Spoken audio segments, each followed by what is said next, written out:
the things that we're the best at that comes easy to us, sometimes we don't know it's something that we could make a living from. We can generate an extra income from. Some people have hesitations or fears and they think they have to quit, their corporate career. I love it that you're not encouraging them to do that. Like it's up to them. If it's their vision, if it's something that they want to do, great.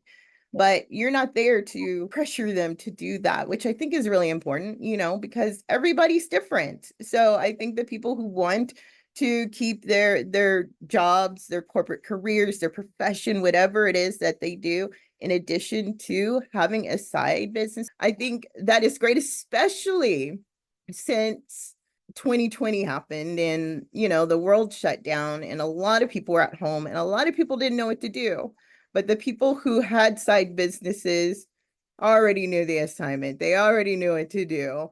I strongly believe like just the old way of doing life is just breaking away. It's disintegrating. It's not working. It's like you said, it's a process. When people approach you, you don't want to scare them from the process. So if they are having a day job, if he's in IT and he's making good money paying his bills, you're not going to suggest him to quit that job with the security and insurance so he can start a Mhm. paving hobby he has. You're not going to ask him that.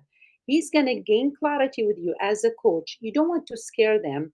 But when he become a great painter and he sell each art for $1 million, he's going to quit the job himself. He don't need you to tell him to quit the job, right?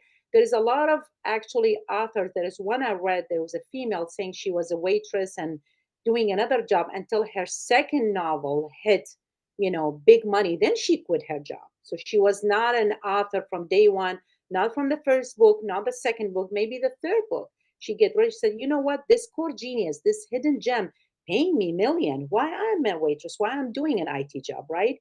The more important things I tell my client is if you decided to start a side heaven, not a side business, as a side heaven, if you don't find joy, don't even start.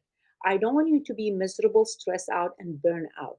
Because when you burn out, that side business will not be a side heaven, will be a side, killing all the soul, all the inner peace you have.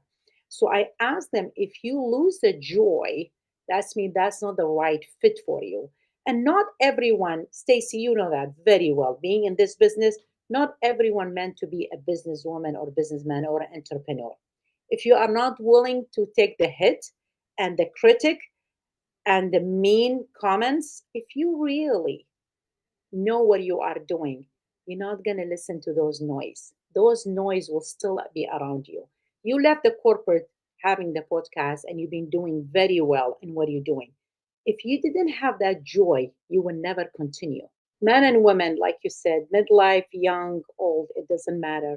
If you know what's your impact, what is your call, go for it. Start small. Don't start if it's just a wish or a dream. Start if you are consistent and if you have the discipline to do the work, it will get better as you go. Just start. Don't plan for so long. Don't hesitate and put the fear on the side. Just start your side business, have faith on yourself, and discipline.